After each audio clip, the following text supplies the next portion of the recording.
Le 29 août 2023, le ministère de l'Éducation nationale a publié une vidéo montrant des jeunes écoliers français parler en anglais en reprenant le fameux I Have a Dream de Martin Luther King, afin de lui rendre hommage. I have a dream. Ce post a immédiatement provoqué de vives réactions de personnes estimant que cette vidéo était raciste, car elle ne faisait figurer que des enfants blancs. Le ministère de l'Éducation a aussitôt réagi en expliquant que ces enfants n'avaient évidemment pas été sélectionnés en fonction de leur couleur de peau, mais parce qu'ils étaient les gagnants d'un concours d'anglais pour collégiens. Cette explication n'a évidemment pas calmé la polémique, au contraire.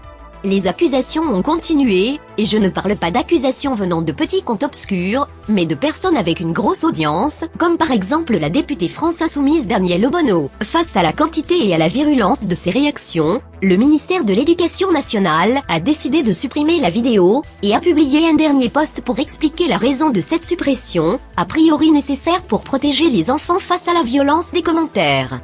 Bon, quelques petits enseignements à tirer de tout cela. D'abord, nous devons constater que la chose qui a provoqué ce déchaînement de rage, c'est juste une petite vidéo banale et inoffensive, qui en plus était destinée à promouvoir le vivre ensemble, uniquement parce qu'elle fait intervenir des enfants blancs. Il faut prendre la mesure de la haine que ces gens nous vouent, car elle est viscérale. Notre simple présence dans notre propre pays leur est insupportable. Notons d'ailleurs que les personnes, qui ne supportent même pas que des enfants blancs, rendent hommage à Martin Luther King dans une petite vidéo, dont tout le monde se fout, ce sont les mêmes qui sont très heureux quand des personnages historiques européens sont incarnés par des noirs devant des millions de téléspectateurs. Cherchez l'erreur. Ensuite, il ne faut jamais chercher à se justifier. Leur expliquer que les enfants n'ont pas été choisis parce qu'ils étaient blancs mais uniquement parce qu'ils étaient les meilleurs en anglais, ça ne fera que faire exploser leur complexe d'infériorité, leur ressentiment, qui est à la base de la haine raciale qu'ils éprouvent à notre égard. Et même si vous êtes de gauche, Rokhaya Diallo vous rappelle que vous êtes pire que le Ku Klux Klan.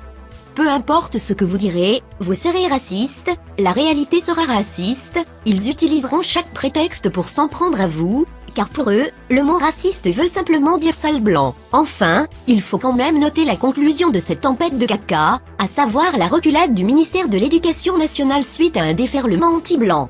Si cela ne constitue pas un fort signal d'alarme, je ne sais pas ce qu'il vous faut. Face à la haine exprimée sans aucun complexe par les afrodescendants, l'État n'a même pas le courage de maintenir un tweet. Comment voulez-vous qu'il ait le courage de rétablir les lois de la République dans les territoires où les Blancs sont obligés de baisser les yeux et raser les murs pour survivre? Si l'on devait retenir un élément positif dans cette histoire, c'est qu'elle contribue à forcer les derniers Blancs naïfs à ouvrir les yeux, à mettre entre parenthèses leur universalisme aveugle pour bien comprendre que dans le rapport de force de l'Europe d'aujourd'hui et de demain, nous sommes des Blancs, qu'on le veuille ou non, car c'est l'ennemi qui nous désigne, toujours. Cette prise de conscience que nous sommes d'abord des Blancs, dans l'esprit de ceux qui nous insultent et nous agressent, elle est absolument salutaire, c'est de cette façon qu'il faut désormais penser le monde, si l'on veut se donner une chance de gagner la guerre, qui nous a été déclarée.